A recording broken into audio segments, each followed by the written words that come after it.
we, as you see, we are going to start recording our sessions only because some of the feedback we got last time is that we would like to, one, if we attended, be able to refer back to all the information so then we can focus on just having this laid back, right, low stress conversations without having to worry about taking notes. Or when we talk about policy and guidance, right, it's hard for us to remember where do they say all these things where. And so we are recording our session today so we can also post them on our website.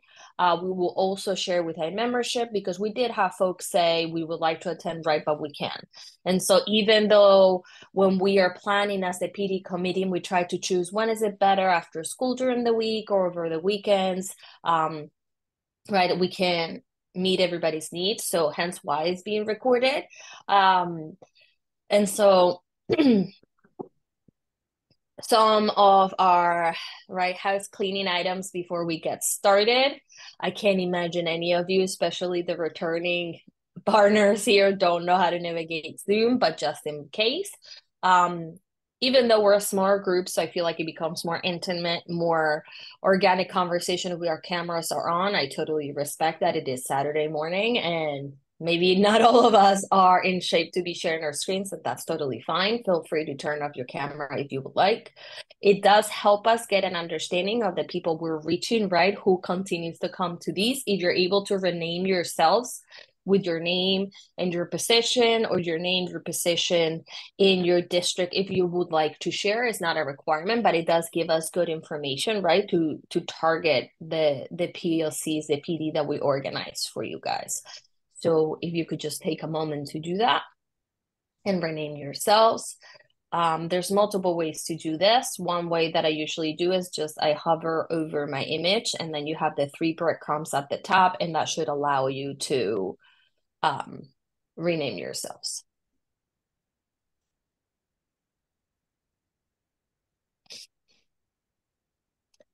Okay.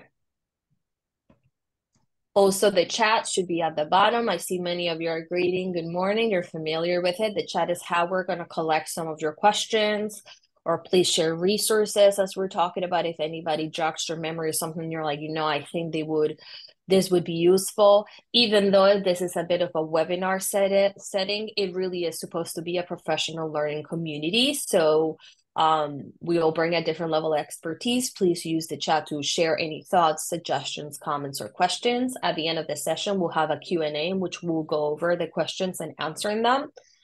Throughout the presentation, I think a lot of the questions we may have will be answered. So that's why we're asking to collect the questions in the chat. This is how we rename. And like I said, we are recording. If the goal is to record, and what we set it up to do is so it only records the screen and then the speaker. But again, if you feel more comfortable just shutting down your camera, you're welcome to do that. But we're not recording camera, like your screen, your share image at this time. So our agenda for today, we are doing our welcome, our brief introduction. I see that we have many returning customers, so then our overview will be very short. Then the way we structure this PLCs really is starting from like aligning our understandings about whatever topic we're talking about, right? Because I often realize whenever I do PD or whenever I'm in conversations, even with colleagues who may very well be bilingual educators too, we think we agree on certain things, or we think we interpret things the same way, and we go through a whole conversation, we don't find agreement at the end, and then we wonder why that was. And so I like, whenever we're talking about a specific topic, really make sure we're all on the same page, so then it's a meaningful experience for everybody. For this PLCs, we are so privileged that on top of that, we're having different guest speakers come. And so the last one we had was a former director of bilingual education who currently does professional development for biliteracy. And then today, we're so super excited to have Sonia Bertini, who not only is part of our executive board, she has a wealth of experience in advocating for our multilingual learners, and she's going to give us the language, the tools, right, the strategies to foster some conversations that we often find ourselves having about twice exceptional learners. And then at the end, that's when we're going to have some time to provide feedback, ask some questions, and discuss future PLCs. So to get us started, I'm going to ask for Kathleen Fernandez, to introduce herself. Hi, I'm Kathleen Fernandez, and I am the Executive Director of New Jersey TESOL, NJBE. I'm a retired pre-K-12 ESL teacher and a former adjunct at Rowan University. I'm Cecilia Villa. I am the current secretary of NJTESOL-NJBE. I'm also the chair for the Professional Development Committee. I was a bilingual, bicultural elementary school teacher for 6 years, and then I became a coach. And now I supervise pre-K-12 LIEP programs as well as social studies in Central Jersey. I'm Sonia Bertini. I started teaching in 1980 in Europe, and I retired as a public school teacher in New Jersey in 2022, meaning I was in the classroom for 42 years. I am a certified elementary ESL bilingual special education and world language teacher in New Jersey. I'm also a certified learning disabilities teacher consultant. So I've sat on both sides of that table, both as a teacher and as someone who evaluates students to see if they in fact qualify for special education. I have sat for the last 10 years on the executive board of New Jersey TESOL, New Jersey BE. Right now, I am the socio-political rep. I was a former member of the New Jersey Bilingual Advisory Committee, a former WIDA scholar, and I am presently adjunct faculty at Rowan University, teaching a dual credit course at Violin High School for high school students who are also getting college credit, who may want to be bilingual teachers in the future. I think, Sonia, this is my advice. I think you should just write unicorn under your qualifications because, wow. I mean, if there was ever a unicorn or a Swiss Army knife of multilingual learners, I feel Sonia would be the one. So, in case it didn't land, we're extremely privileged to have her volunteer at today's PLC. Okay. So just to get again with that alignment of what our goals for these PLCs are is to teach bilingual students bilingually. And through these PLCs, we are hoping to facilitate some solution-oriented conversations amongst educators of bilingual students, so we can continue supporting implementation, improvement of bilingual programs. Again, when we talked about bilingual students, we're really talking about all our multilingual learners. And when we talk about bilingual educators, we're not exclusively talking about bilingual certified educators. And so after our first PLC, we're currently on our second. We're focusing on teaching bilingual students bilingually when they're twice exceptional. They're participating in special education programming, but as well in language instruction educational programs. Our next PLC will be in the spring, is the last poster you see on the screen. And that one will be centered around conversations of how we can follow an assets-based approach to biliteracy and content achievement. And so we will be discussing different frameworks, like the most recently shared Marco by WIDA. We will also be talking about teaching for biliteracy. We'll be talking about different ways in which we can leverage both languages in the classroom and their cultural and linguistic assets to meet content level expectations. So we hope you can join us. On the reminder that you received today, you also have the link to register for the next one. All right, so to kick us off with our first portion of today's PLC, which centers around guidance, policy, we're going to have Kathleen Fernandez guide us through that conversation. Take it away. Kathy's fine. Don't worry about it. Sorry, I'm trying really hard. No, it's fine. No, it's, that's just the formal name for being executive director. But today you're talking amongst ourselves. Yes. All right, you can go to the next slide.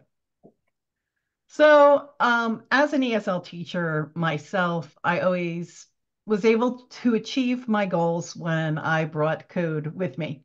So today I'm just going to talk about how the federal law regarding special education students and multilingual learners aligns with New Jersey law. And I, did a little bit of a deep dive. So what I found about federal law is there is a massive law called Title 20, education, and Chapter 33 is education of individuals with disabilities, or the IDEA section, and it's numbered 1414.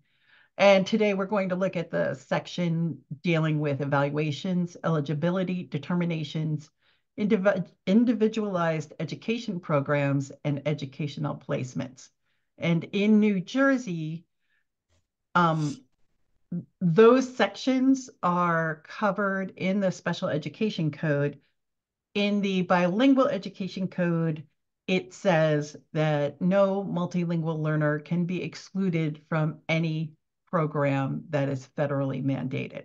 So that would mean that there is no trumping of one program by another. All right, next slide. Click on the next one also. So this is I've set it up so that the federal code is on the left and New Jersey state code is on the right. And I've highlighted the words that are specific to the needs of multilingual learners because they are not specifically mentioned. This is actually for all students. But these highlighted words are words that you can use as a multilingual educator to get what your students need. So the first is that a variety of assessment tools and strategies must be used. So not just one test normed on English-speaking students, right? That is not an appropriate assessment. So you need to be able to find and bring to the table a variety of tools. And in the resources, I have put the link for the multilingual child study team professionals that are recommended by the NJDOE. Those people may have more access to multilingual assessment tools, and also your child study team should be able to find resources for multilingual assessment tools in the Department of Special Education of the New Jersey Department of Education. Second is information provided by the parent, which a lot of people disregard. As a teacher, one of the things that we would do first is speak to the parent. So we would find out if a student had not necessarily what we would consider a special education background, but perhaps is unintelligible in their native language, repeated classes in their home country. These might be clues that a student's difficulty was not specifically related to learning a second language, but actually a learning disability. Again, no single procedure is the sole criterion. You have to look at multiple criteria when you're making a determination. And again, using technically sound instruments that assess the relative contribution of cognitive and behavioral factors in addition to physical or developmental factors. So a developmental factor would be learning a second language. You can't assess someone appropriately if they're learning the language that you're assessing them in. All right, go ahead, Cecilia. And then the second one. All right. Here, the federal code just says that these assessments should not be discriminatory on a racial or cultural basis. In the New Jersey code, it says that the child study team members must have appropriate training or are qualified through their professional licensure or educational certification as and other specialists in the area of disability as required or as determined necessary. This can be interpreted as meaning that someone who is a second language acquisition specialist should be on the evaluation team. It does not specifically say that, but if people are keeping you off the team to decide or INRS, you can bring this code with you and say, all right, team, who here is a specialist or certified in second language acquisition? Because you need to have somebody because this child is a multilingual learner. Also, it specifically says that the evaluation, and this is exactly the same from the federal and the state, must be conducted in the language or form most likely to yield accurate information on what the child knows and can do academically, developmentally, and functionally. So between these two sections of New Jersey Code, definitely a second language acquisition specialist, whether it be the teacher, somebody brought in from outside, if they, no profit is known in their own land. So if you say if you need to bring a second language acquisition specialist in, if you don't want me as the bilingual or ESL teacher to sit on this committee, but this code says you need to have someone who knows that field. And then in blue at the bottom in New Jersey, it says it needs to be normed on a representative population. So an English language assessment is not normed on multilingual learners. So I thought it was a 12. You cannot just use that as the one test. All right, Cecilia.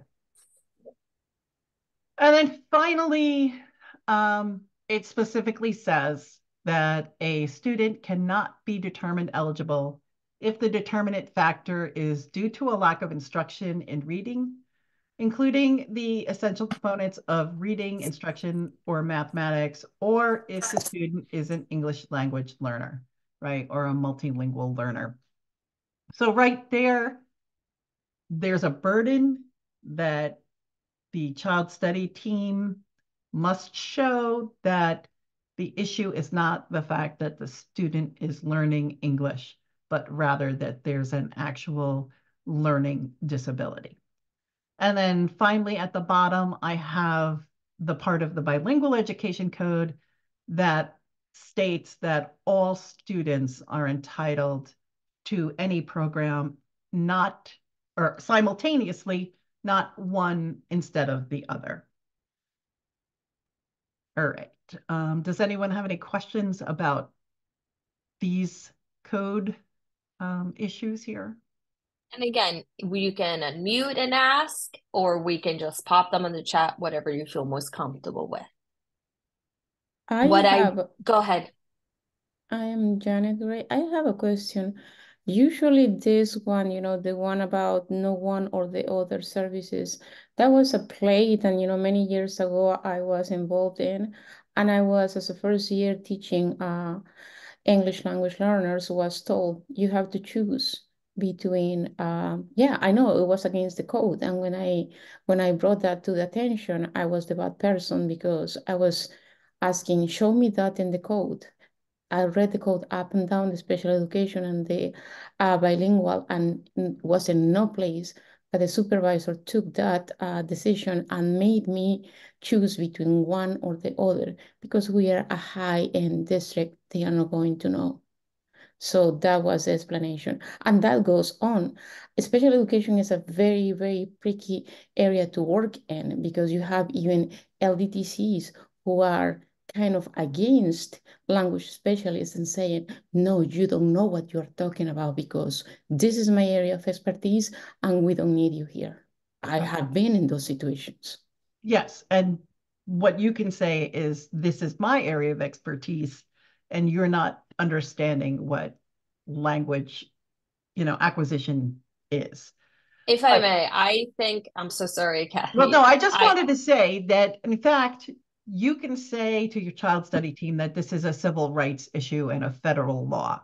Oh yes, when you say that, yes, they start to hear you, but that comes with experience. I am talking about, new Yes. teachers who are so concerned about, the tenure and the reinstatement of their contracts, and then you are playing in a very various levels, and that is very dangerous because then kids are without the service, and then years go by, and you have a rate of dropout and is increasing, especially in this population, and nobody's looking into that. And you have the other extreme that is classifying everyone because everybody is a language learner. We never tend to find the middle point, and that is the danger of not being in the right place and with the right tools and with the right professionals too.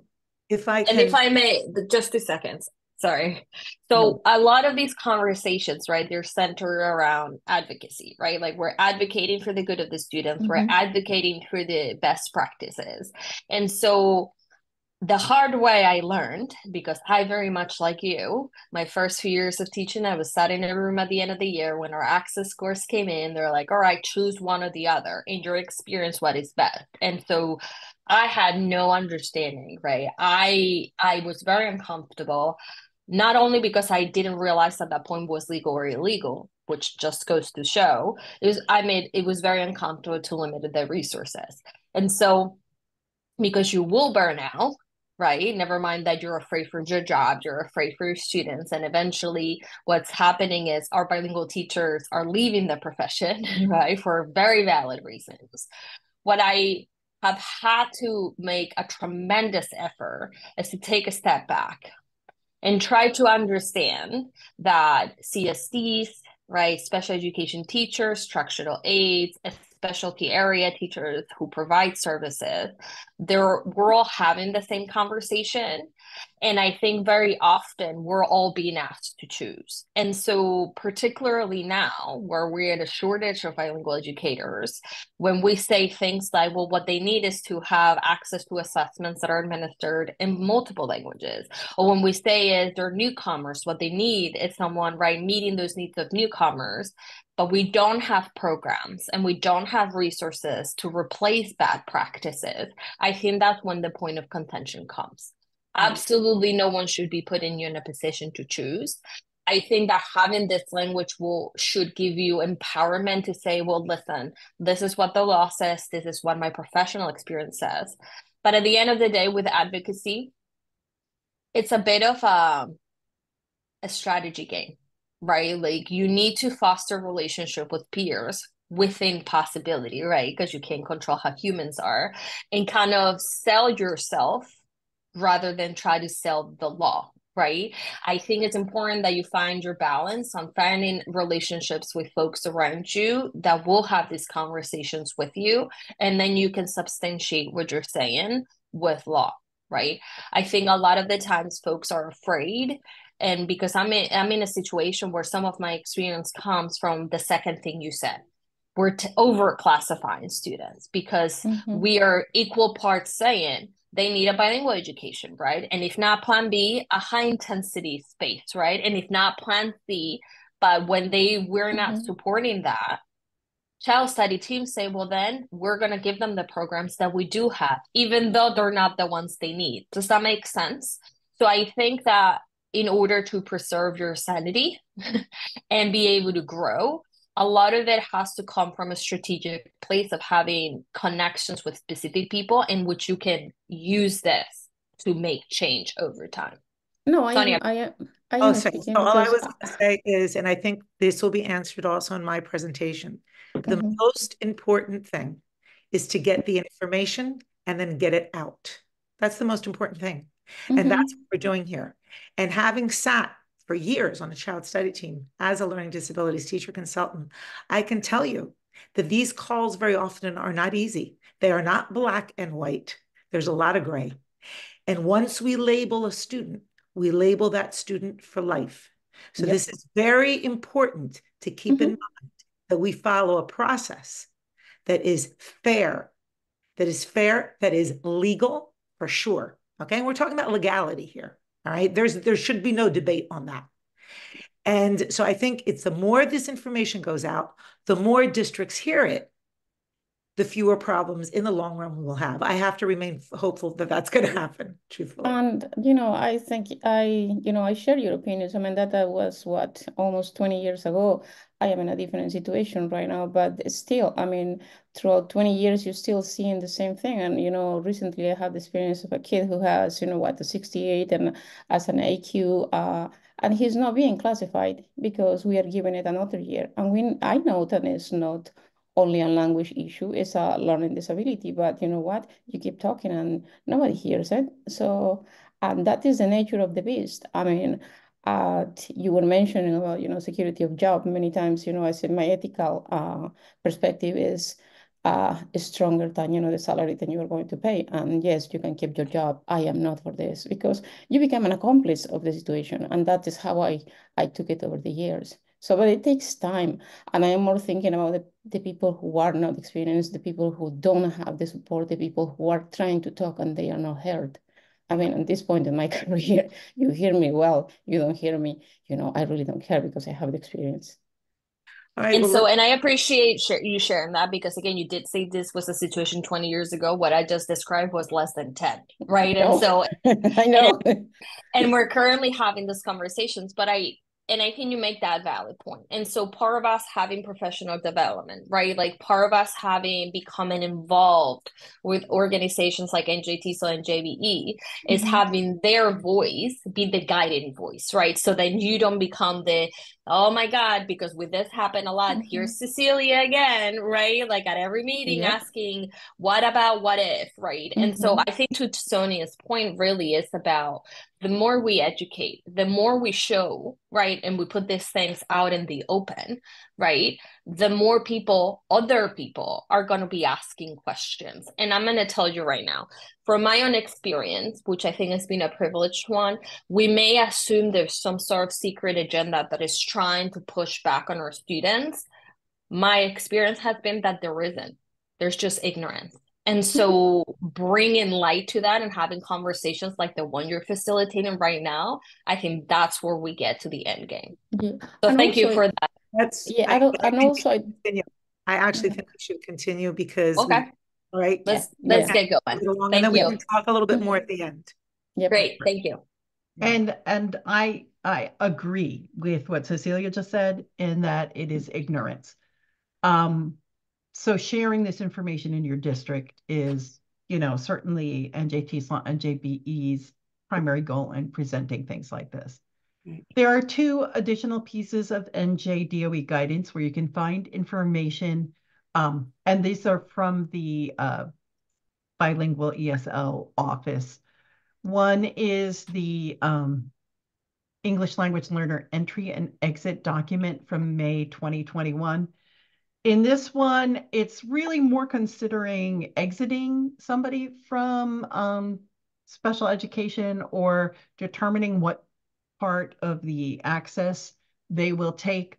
But it does specifically say on pages 7 and 8 that when you're deciding on evaluation or exit, that part of the team should be someone who has second language acquisition knowledge or experience. And it lists these, this is exactly from this guidance. So it lists specifically the ESL or bilingual teacher should be involved. And the last slide that I'm doing, Cecilia's next. All right. And this is a document that is actually a Q&A, document. And these are some of the questions that are answered. So it does specifically answer what procedures should be in place before a multilingual learner is referred. What are some areas to consider when providing instruction to students who are multilingual learners and have been classified or referred for evaluation, and what a school district should do if they can't find a child study team member to complete a child study team evaluation or bilingual child study team member, I'm sorry. So there's the list, the link to the list that the state provides. Another avenue. I came from South Jersey. I taught in South Jersey in a small district. You can reach out to larger districts who may have more experience doing child study team evaluations and may have connections to other professionals. You do not have to use someone from this list if you can find someone who's certified on your own.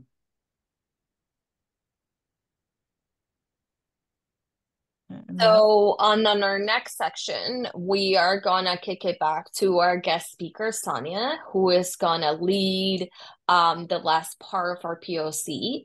And then at the end, we'll have our Q&A section of today. Take it away, Sonia. I'm gonna stop sharing, okay? Okay. All right, you stop sharing. I start sharing. Here we go. Let me just see. Okay. Terrific. I don't know why I have this up here, but all right. I don't want this up here. Okay, I'm sorry. I don't know what just happened here. This chat is still... We can't see it, Sonia. Yeah, but it's right over my slide. I don't know why it's up there. Let me see where... Hold on. Let me just exit this a minute. I don't know what just happened, that the chat's not disappearing from my screen. You may have to go down. You can exit it. Close the chat. Yeah. Yeah, I'm trying to. I can't do that either, though. I'm going to stop sharing just a minute. Okay. Not a problem. You stop sharing. Here we go. This is nice and big.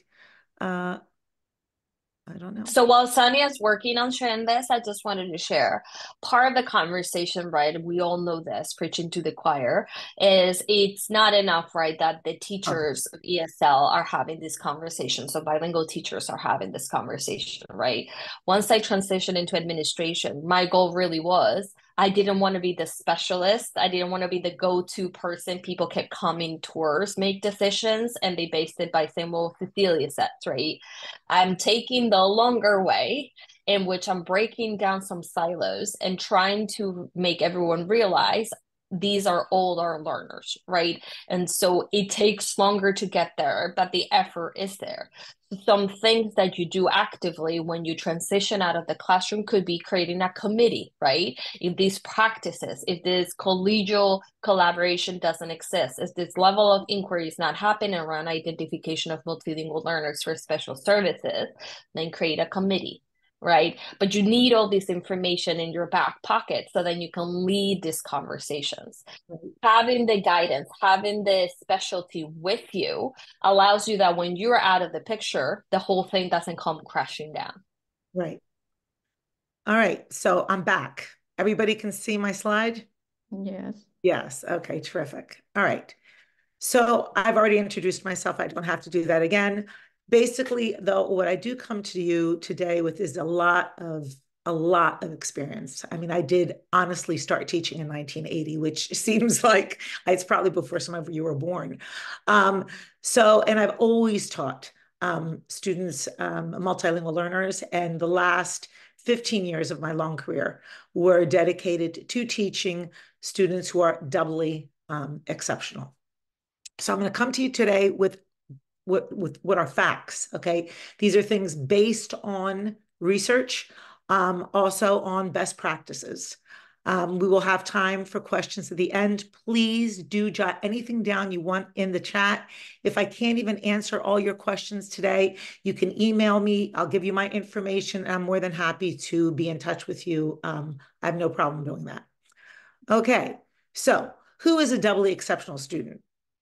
Generally speaking, a doubly exceptional student, or as I used to call them back in the day, my doubly special students, is a student who's eligible for both special ed and English as a second language or bilingual education services.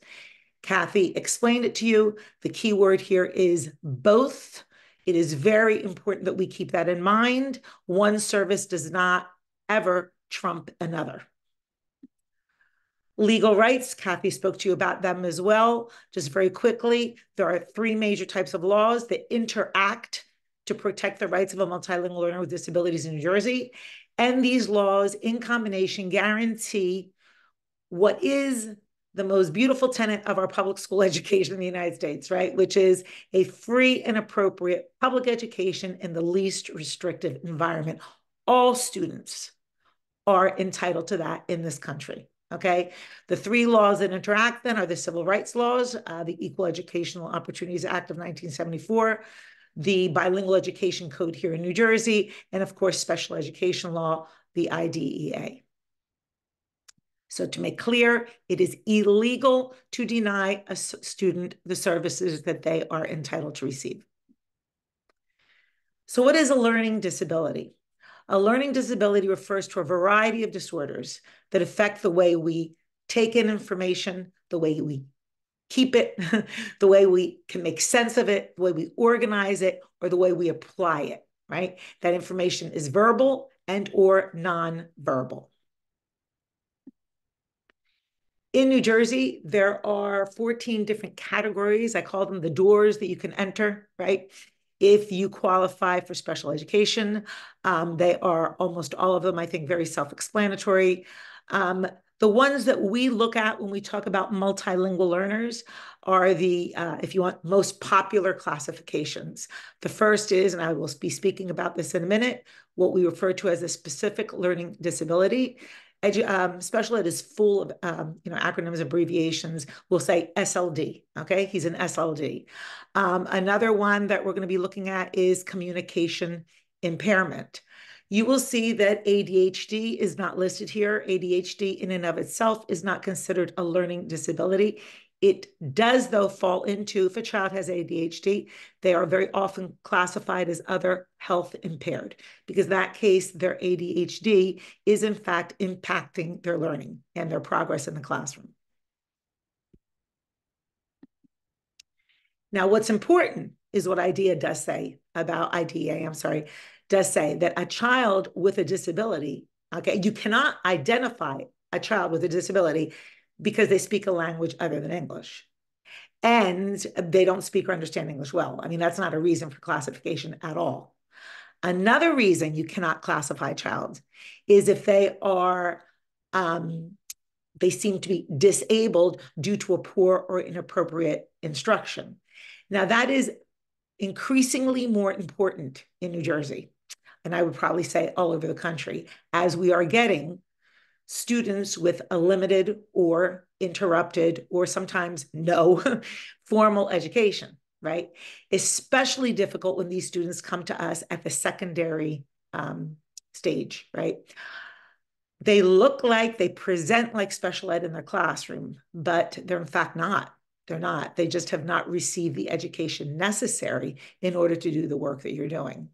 So that is I don't have an answer for what to do for those students. That the onus is on the district to come up with some kind of program to meet the needs for those students and, hopefully help them meet the benchmarks that we have in place here for graduation and all in New Jersey. But they are not students by law who qualify for special education. So what kind of disabilities do multilingual learners have? As usual, when it comes to multilingual learners, there's not a whole lot of information just specific to these students. So you have to kind of infer from the data that we have on all students, right? So the majority of multilingual learners with the disabilities are identified as specific learning disabled. That is very often that kind of disability where they call it the discrepancy, right? A child has a normal, an average or above average IQ, and yet they're performing poorly in the classroom. That's a red flag that goes up, okay? That could be a specific learning disability. Another thing that can be classified as is communication impaired. Now, that is where a red flag goes up for me, I have to tell you. As an LD and as a special education teacher of bilingual students, of multilingual students. Communication impairment should be a classification that a child gets young, all right? The older they get, the rarer that would become, right? The more inappropriate in a way that classification is. My problem is this: if a child who's a multilingual learner has been found to be communication impaired, I have to ask some questions. Is the test that they're given, is that in their own language? Is it a test that takes into account that they're acquiring a second language? Is the test being given, the evaluation being given by someone who speaks their language, or a therapist who has, again, information and expertise in second language acquisition? Are the results of that evaluation being interpreted in a way that keeps in mind this child's status as a second language learner? All of those questions come to mind for me. If not, then I start thinking, uh-oh, maybe this child could be misclassified. Okay, so you have to understand where this is going to take all these things take some thought, right? Okay, so what is a specific learning disability?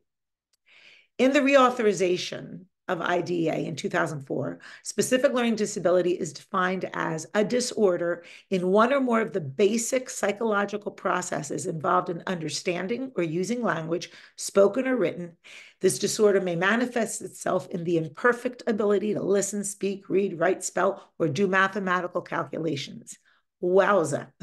Those are all the things we need to learn, right? This is a big umbrella, this SLD. But it is a language-based disability.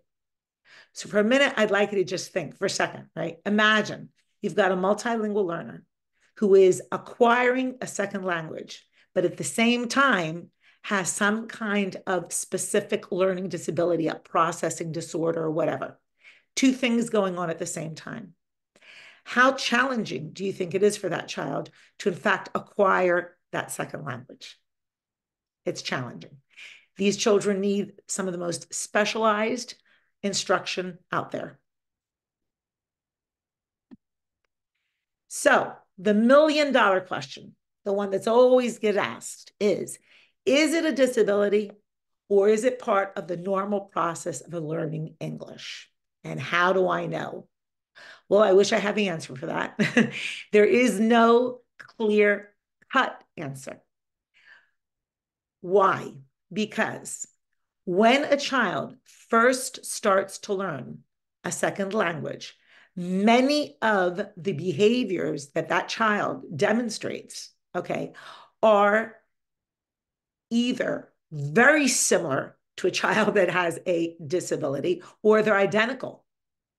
So what does that mean? That means it's going to take some time. It's going to take some time and it's going to take some real investigating and documenting to figure this out, okay? When viewed superficially, multilingual learners in the normal process of learning English and students with a diagnosed special education need may appear to be experiencing the exact same difficulty. So what is the difference? Well, here's what we know. Here are the facts.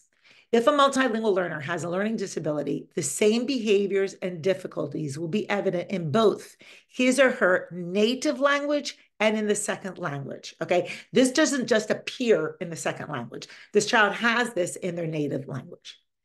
In addition, the behaviors and difficulties will be evident across many learning contexts. So not just in the math classroom or in, English class, but in science as well, in history as well, social studies, gym, even their behaviors might, make us think something's up. A multilingual with a disability is challenged through both extrinsic, which are second language, and intrinsic or disability factors. What does that mean? So imagine the child sitting in, I talk about secondary because that's where a lot of my career was. So imagine we're in a high school classroom and the child's listening to the teacher lecture on something and the teacher uses the word challenge. And that child is a Spanish-speaking student. Challenge is not a cognate. They don't know what challenge means. So they're kind of lost because they're hung up on that word. What's going on? Somebody gives them the definition of the word and tells them that challenge is desafío. So then the student says, oh, okay. Oh, wow. All right. So now I kind of get what the teacher was talking about. Okay. The multilingual learner with a disability has that precise problem that I just explained. And on top of it, even when given the definition of the word, challenge is desafío, they still may be lost because they have an auditory processing difficulty. So they have the two things going on at the same time, right? All right. So if you teach children, here's my plug for bilingual education, right? It was a lot easier for me as a teacher, as a bilingual teacher, to figure out if a child really had something else going on because I was teaching that child in their native language, okay? So I got it. I thought this isn't just a language issue because I'm teaching them in Spanish.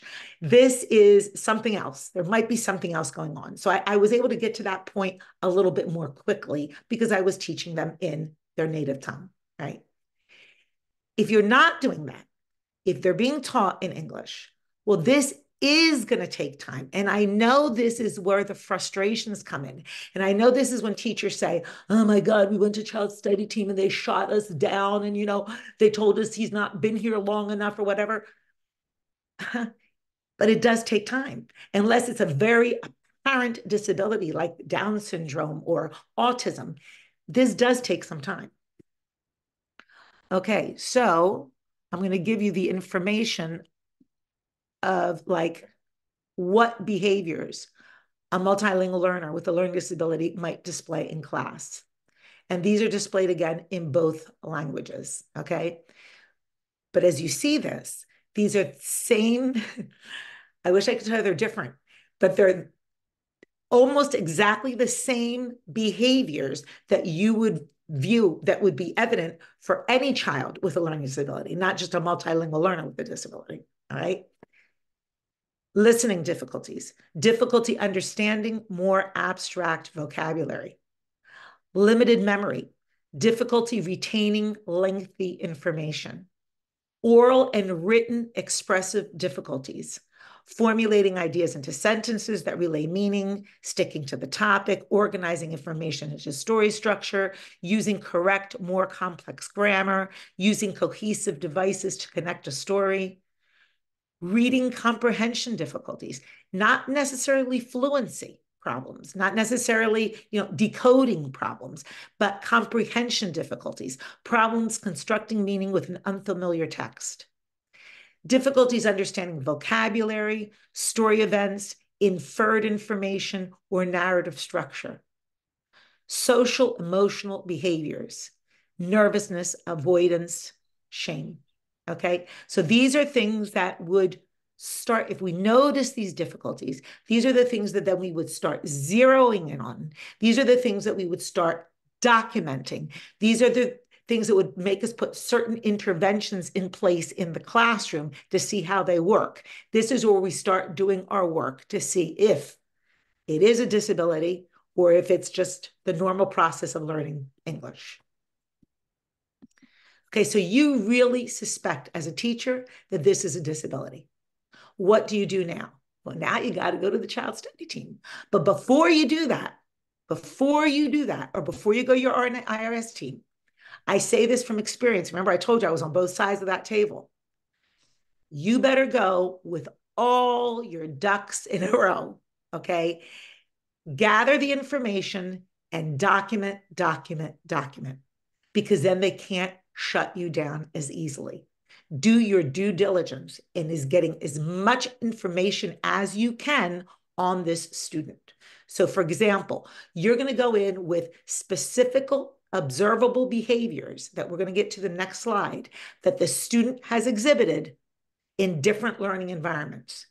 In order to do that, you're not the only one documenting. This is a collaborative effort, okay? This is all the teachers who come into contact with this student should be having some kind of input here.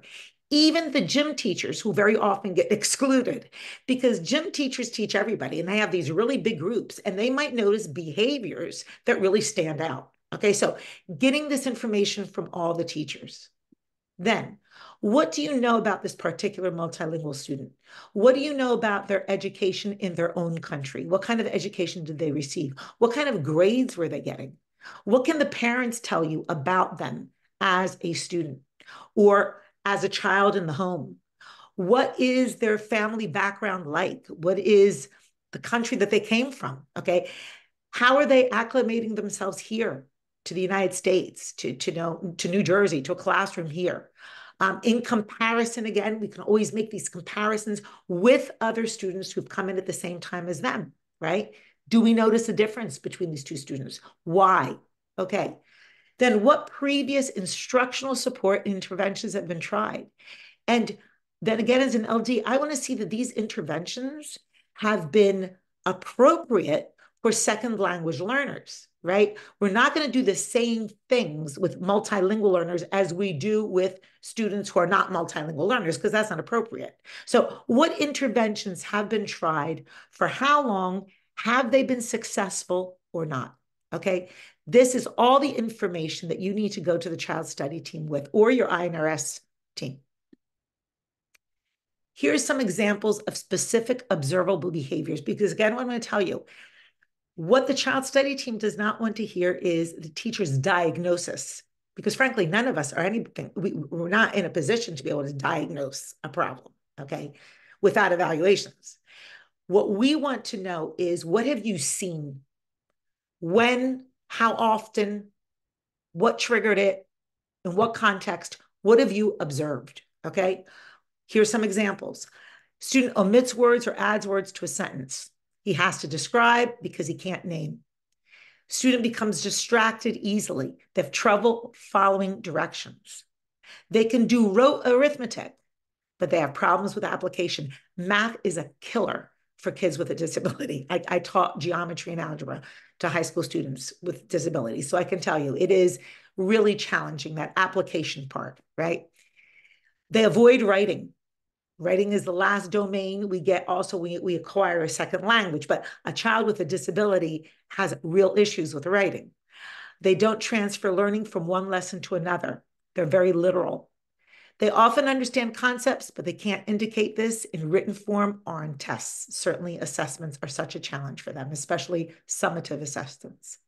They often understand concepts, but they can't indicate this in written form or tests. I'm sorry. They learn from watching. They can't categorize, classify, or summarize. All those higher order thinking skills are so challenging for them. They can't retell a story in sequence. They have low frustration tolerance. They give up easily. Does the student have to have all these things? Absolutely not. But these are examples, and there are more, of observable specific behaviors. Observable behaviors. I'm getting tongue-tied. Okay. So we will see if the child study team decides to test your child or not. One thing remains true. This child is still your student, and they're still in your classroom, because assessments can take, up to 2 months, whatever, to complete.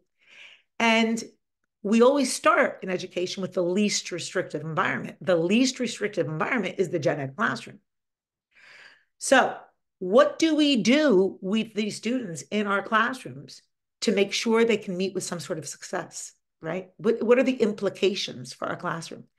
Because the other thing I would like you all to just keep in mind, and I don't say this sarcastically at all, I say this from just the knowledge of being a special ed teacher for so long. There is no magic wand with special ed. It's not like I could suddenly go into my classroom and go, well, you no longer have an auditory processing problem. No, absolutely not. I think what special ed is, truthfully, not just to toot our own horn as special ed teachers, but special ed is a lot of just really good teaching, okay? It's that idea that I teach everybody, and I've got to make this input accessible to everybody, right? So oral language and literacy are interdependent. We should be teaching both at the same time, simultaneously. Creating situations in our classroom, opportunities for students to speak in an authentic, realistic way. Children who show difficulties expressing themselves orally or understanding oral language in either their first or second language will often have difficulties when they engage in print. Again, that's research-based. That's why it's very important to develop this oral language in their first and second language, okay? Developing it in their second language is by no means a hindrance. We'll talk about that in a minute. That's actually a help. Literacy is one of the strongest predictors of academic achievement and therefore of success in school. To read and write efficiently and well, multilingual learners, and you see, I'm not saying multilingual learners with disabilities. This goes for all multilingual learners. Need specialized instruction that takes into account specific issues pertaining to bilingual literacy development. We have to understand, and I'm sure those of us who are bilingual teachers and ESL teachers do, we have to help our colleagues understand this, right? That there are certain stages these children go to in their acquisition of another language. And that initial stage, they might not be saying absolutely anything in your classroom for 2 months or 3 months. Does that mean that they're lost completely, that they're not thinking, that they're distracted? No, it means they're listening very attentively. They just don't have the vocabulary yet, right?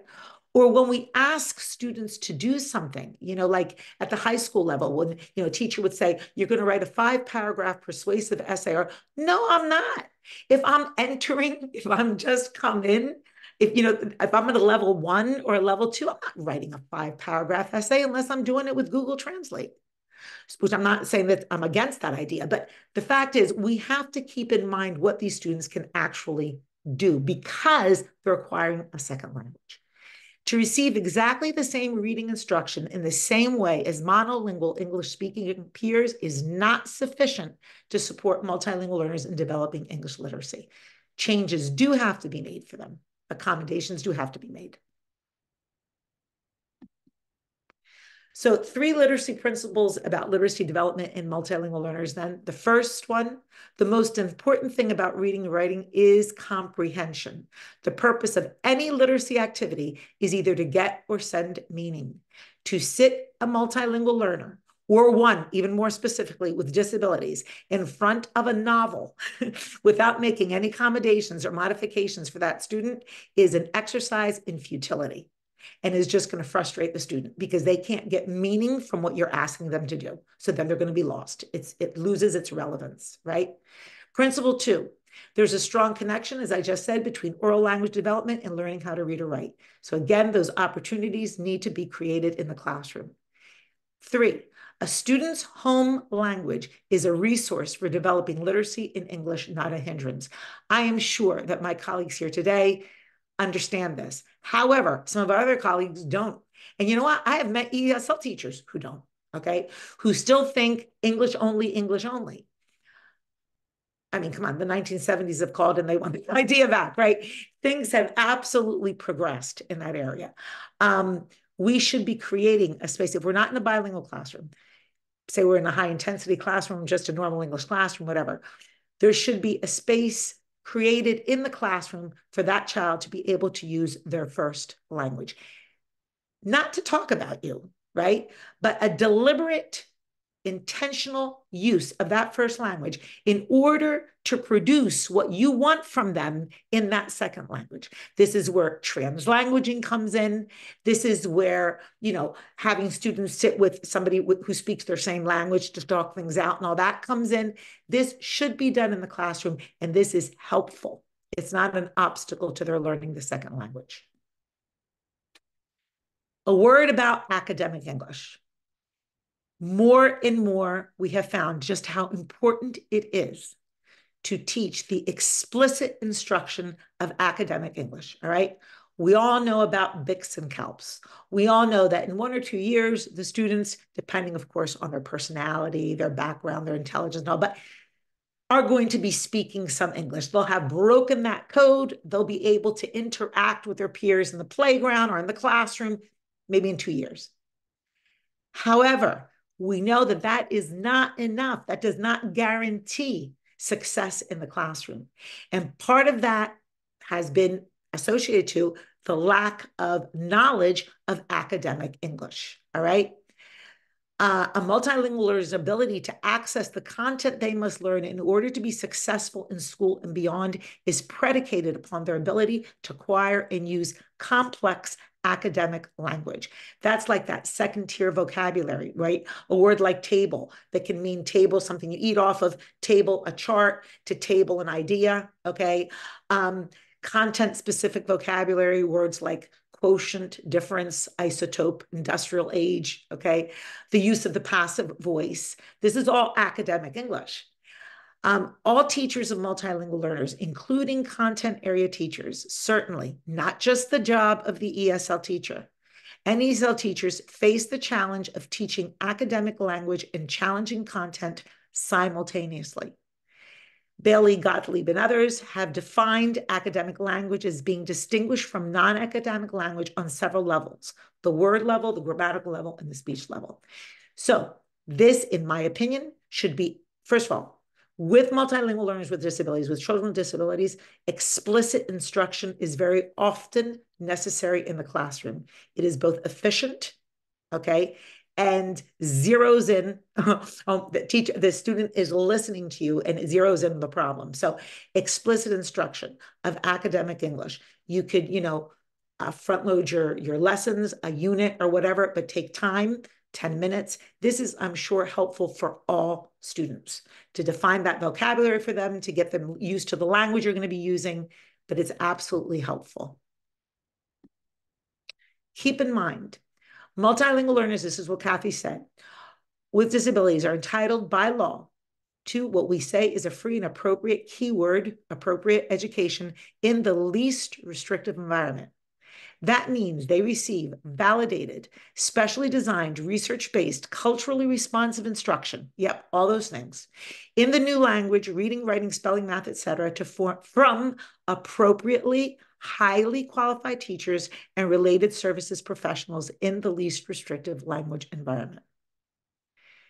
The LRE for MLs with disabilities is the general education environment, along with MLs with no disability. That's always where we're going to start in special ed, right? It's a continuum. So those, because sometimes teachers want those kids pulled out of their classroom. That doesn't always happen. Multilingual learners have the right to receive appropriate and least restrictive language learning education services in addition to special education services. What do you think, Kathy? We've said that enough now that they should be receiving both if they need it? Yes. By virtue of their status, multilingual, another plug for bilingual education, multilingual learners with a disability or disabilities have a greater need for meaningful access to grade level academic content through the language they best understand with appropriate supports and related services. Last thing I'm going to talk about is the IEP, because this would be something for a whole other presentation, but I just want to make 3 points clear here. The IEP is both a legal mandate and an instructional tool to meet academic and emotional needs of students and disabilities. It is, in fact, a contract between the school district and the student and the parents of the student, right? Of what is a plan of action for this child's education. Legal and binding. IEPs for multilingual learners have to address two things, and I'm going to say they very often do not, all right? They have to address the English language development aspects of teaching and learning, in addition to attending to academic, social, and cultural features that diverse non-English learners bring to the special education instructional environment. Meaning, the goals and objectives have to reflect the two statuses, if you want, of the student. Their status as a multilingual learner, and the status as a learner with disabilities. Both of those should be included, should be thought about, reflected in the goals and objectives. The reason I say this very often doesn't happen is because in districts, we use a computer program when we make up the child's IEP. It makes it a lot easier, right? Especially when we have a lot of IEPs to write. Those have been prepared for monolingual students. So what I had to do as a special ed teacher when I was teaching my bilingual students is write up my own goals and objectives and tweak the ones that were on the computer program. Was that a pain? Yes, it was. It was more work. I always thought I should have gotten more money than I was getting, but this is the way it was. The IEP should be reflecting those two realities for that student. All right, the goals and objectives, especially those in reading or English language arts. Those who should be involved in developing an IEP for a multilingual learner should include the classroom teacher, the parents, the ESL teacher, the bilingual teacher, the special education teacher, the needed special education support or related service providers, and a member of the child study team. Again, this should be a collaborative effort. Is it? Very often it's not. But does that make it right? No. The best practice, what the law is asking us to do, is for this to be a collaborative effort. Parents should be involved, because if the parents don't agree with the IEP, they should give it right back to you so that you have to redo certain parts, right? So an IEP is important. And if we are delivering language instruction to these students, our input must be heard. These are the resources that I've used. There's so many out there anymore. This is my contact information. As you can see, I do sit on the board of New Jersey TESOL, New Jersey BE, spend a lot of my time advocating for these doubly exceptional students, not alone, with help for sure, but this is what we're doing statewide. So I am now going to stop sharing and I'm going to look at the chat. Does that seem fair to everybody? If you wouldn't mind, I just wanted to emphasize a couple points you made, and then we'll move on to the Q&A. Thank you so much. So first of all, thank you so very much, Sonia. I'm sure I'm not alone in saying that had I been given all this information as a front load, had this been part of my educational program, not just as a teacher, but as a bilingual bicultural certification program, I think it would have helped me facilitate a lot of conversations. This is a ton of information. Both Kathy and Sonia have probably private investigator or detective licenses that they had to go. We wish it didn't have to be that way, right? But they had to do deep dives and go through multiple layers to get all this information for us in one place centralized. And I can emphasize how much that we appreciate that. I did want to also add that all this information we need to have, right? All this information we need to understand so then we can facilitate those conversations. But a lot of the times, right, what we don't have, and that's what we were referring to earlier, is those points to make without being perceived as challenging, right? When you trying to take into account that you want the people to be listening to understand rather than listening to respond. So some of the things that have in practicality helped me foster this conversation so then we can provide this very important information is, and again, Tanya made this very good point. So many times you come to us and they say, is it the chicken or the egg? Right? Or what is the timeline here? And just like Sonia said, neither of those two questions are valid. What I usually come back with is you're asking the wrong question here, right? A lot of the times too, we validate that it's not a language thing, right? And I even challenged my ESL and bilingual educators to explain what that means, right? Because again, like Sonia said, none of us can possibly say that, right? And so what I really ask several questions, right? I say, so those are the wrong questions for you to be asking. What you really should be asking is this: are all the tier 1 and tier 2 interventions in place? And are they differentiated for the needs of our multilingual learners? Because if the answer is no, right, and you yourself are not a multilingual or bilingual educator, then you need to go back and do some detective work, right? To Sonia's point, absolutely, if you are a bilingual bicultural educator, right, it is a more direct path that you take, while you still have to follow certain steps, right, that take time. And being that more and more now, not only we have more diversity in the type of bilingual programming that we have, we're also unfortunately seeing less bilingual programming that approaches a full-time bilingual program and more of all these different varieties, right? So in practicality, what I also say is think about, and again, this goes to Sonia's point, it is not a magic wand, right? A lot of it is just people who are open-minded and are committed to best practices to meet the students to what they need. So I often invite people to think about it. It's like finding a key, right? Just because it's a key and it has the same function as any other key, I cannot open my home with my car key. right? I have to find the right key that unlocks the right door so then the learning can happen, right?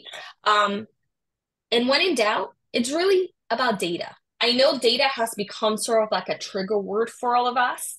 I know that is being an overused word. And I know a lot of teachers are hindered because you're asked to collect data, but you're not collecting the correct data or you're not looking at the right data. And so Sonia did walk us through a lot of that data, like specifically that we're looking at.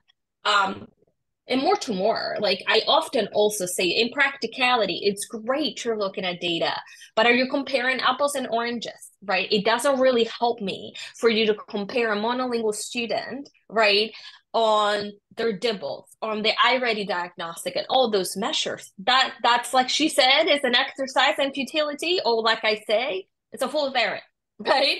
And so are you comparing peer to peer? And most of all, and I think that's just a conversation for all educators, are we focusing on growth, right? Yes, we do need some benchmarks, we do some normed assessments, but that shouldn't take precedent, right? Like, what is the growth and their ability to grow, right? And like I said, and I think one of you made this point, and Sonia also made this point, we find ourselves often in one or two ends of the spectrum, right? Like we're quickly to classify, or then we take too long to classify. And I think the question was, how do we find that in between, that gray area? And I think all those points kind of meet that, right?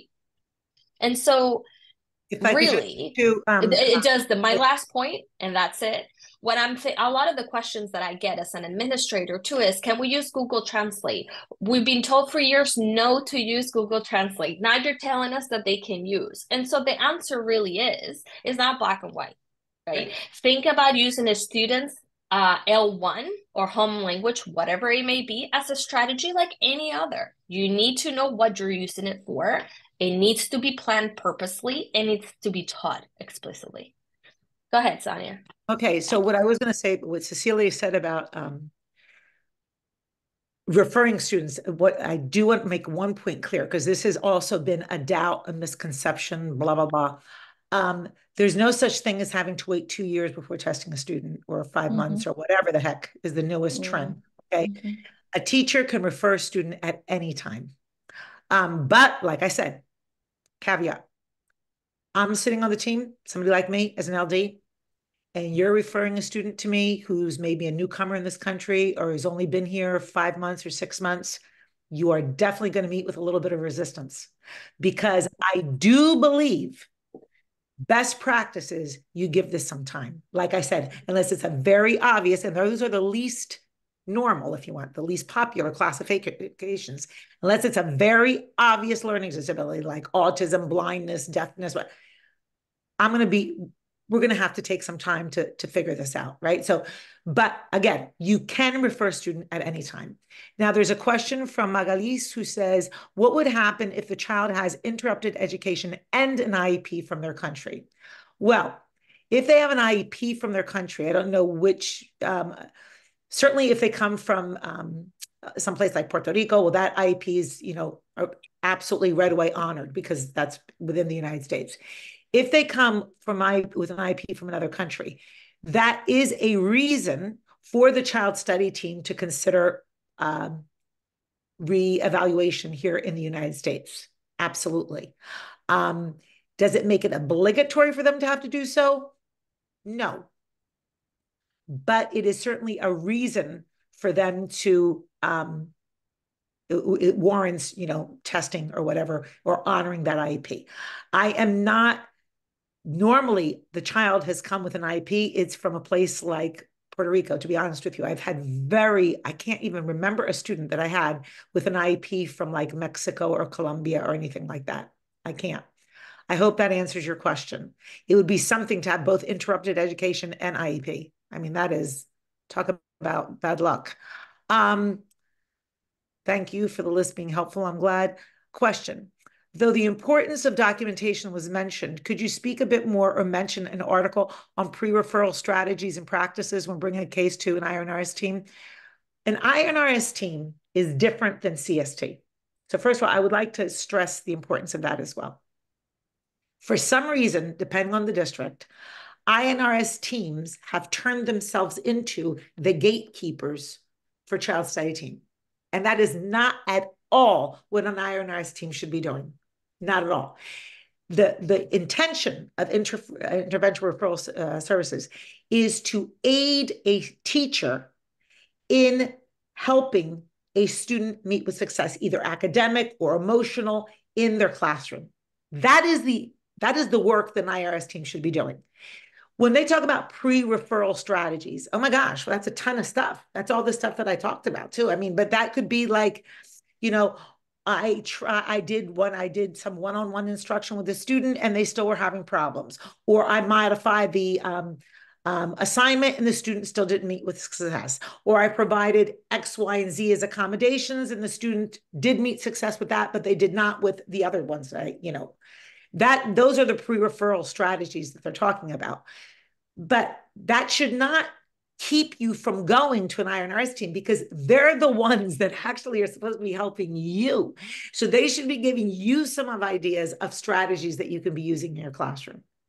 I hope that's clear. And just on the other end of the spectrum, right, when they're not gatekeepers, but when it's a pipeline to CSD, right, which a lot of that's us, what I'm saying. Both and not just for multilingual learners, for anyone. And I think what Sonia's point made is tremendous. INRS is to serve the teacher, not the student. And so in any process that we're doing for that. And so on the chat, I put a link that, while I'm not endorsing a specific company or anything, that's a good place I started, in which it gives me some specific rubrics, because a lot of the news words, right, buzzwords is MTSS, right, multi-tier systems of support. And so we often ask the question, what are your tier 1 and tier 2 interventions in the classrooms, specifically targeting the need of the multilingual learner, that when they don't meet with success, like Sonia said, when you do that, in spite of doing that, then that's when you need to access other supports like INRS or, right? And so I just threw it in the chat. That's one place we kind of, I've started my research in. I also would like to point out that in this year's spring conference, NJTESOL-NJBE, we're specifically targeting, right, some professional development around that idea of multi-tier systems of support. And so not to throw Sonia is presenting a ton of information, different workshops. All of us, right? All our wonderful presenters who submitted and got approved to present are going to provide those services. We'll also have access to the conference through our digital library. So there is wealth of information. I feel like a lot of us are trying to accomplish the same thing. So keep an eye for that. Sorry, Sonia. Continue. No, that's very important. And it's very important that people understand that about INRS teams. I have worked with districts where I've told them to their face. I mean, the IRS team was acting like they were deciding. And I thought, how are you deciding if a child gets, evaluated or not? You are not the child study team. Okay. Right. So keep that in mind. Again, that should be a resource for teachers, and they should be supplying you with, offering you some ideas for interventions and strategies with those students. That's why all kinds of teachers should be sitting on an INRS team. There certainly should be. If you've got a substantial bilingual, significant bilingual population in your school, you should absolutely have a teacher on the INRS team who is a bilingual teacher or an ESL teacher. Donna, you asked if I'd be willing to speak with your K through 12 ESL team and your child study team. Yeah, I love speaking to child study teams, actually. I did that last year for the Ramsey School District, and it was really successful.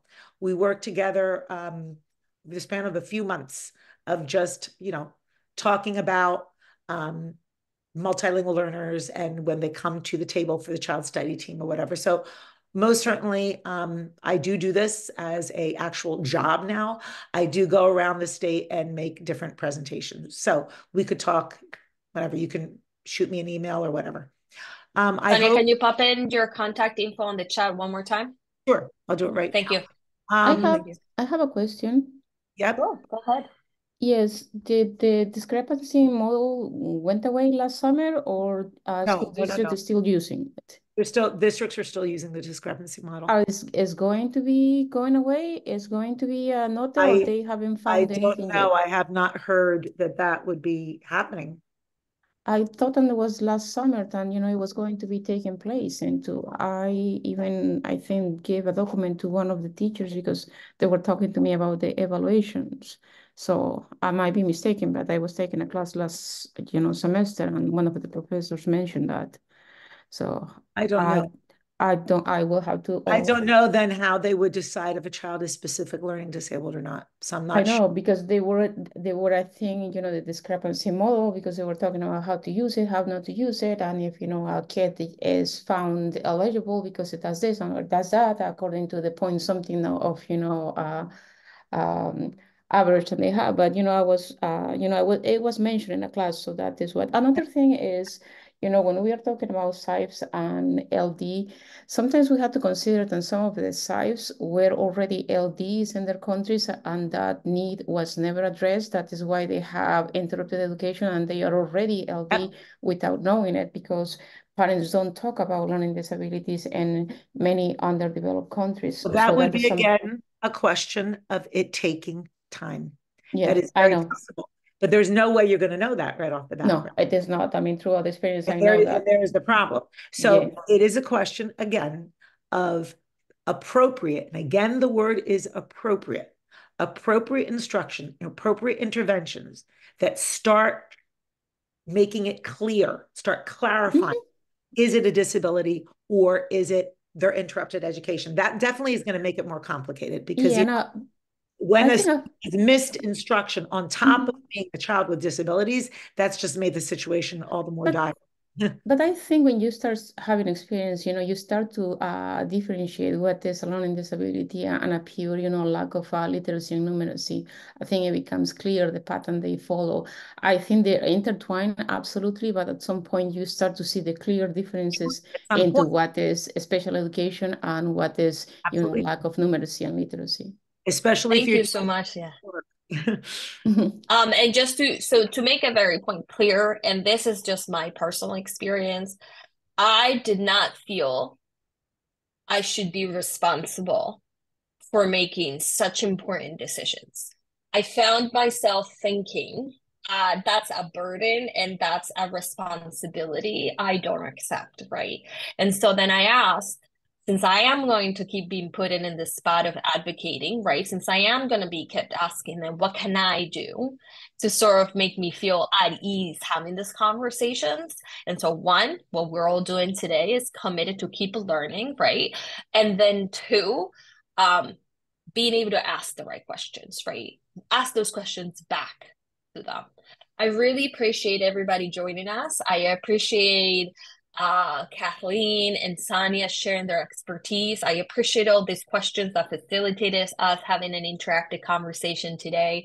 I ask that you don't forget to access the evaluation PD form and this so then we can issue the certificate for PD time. You can access it through the tiny URL link that you see on the screen. Just copy it in your browser. If you have your cell phone handy, just scan the QR code. The slides, I just put a link on the chat, but as Kathy also said, she's going to be sharing the slides, a copy of the link to our video that will be available on our YouTube channel. For registering and attending today's PD. And last but not least, make sure you're registering for your next one in March, and we'll be discussing different frameworks and how to leverage our bilingual students' assets to achieve biliteracy and meet content level expectations. So thank you very much, everybody, for attending today's sessions. This is the end of our time together. Any questions you have, please send us via the hot list, via email. Sonia, thank you for sharing your direct contact information. And we certainly hope to see you in our next PLC. These are some amazing opportunities through NJTESOL-NJBE to continue the learning, continue engaging, and continue advocating. Our scholarship awards please, please, please, not just for our students and other educators. We're so excited to offer for the first time our Barbara Tedesco Collaboration Award for 2 educators, one ESL and or bilingual educator who collaborates with a content area teacher, a coach, another educator. Please make sure to submit, nominate yourselves. Our award will be 1-day access to our spring conference for you and your collaborative partner. If you haven't registered to the conference yet, make sure to do that. Like I said, many great workshops and information to support the learning. And again, our next PLC series will be March 9th, and we really hope to see you there. Right. Thank you, everybody. Gracias. Buen fin de semana. Thank you. Gracias. Oh, by the way, Sonia, I just wanted to let you guys know I did get 2 IEPs from Spain last year, actually. And the Cal Study team did honor them. They actually, well, they didn't honor them. They actually put them right away as soon as we submitted them for reevaluation.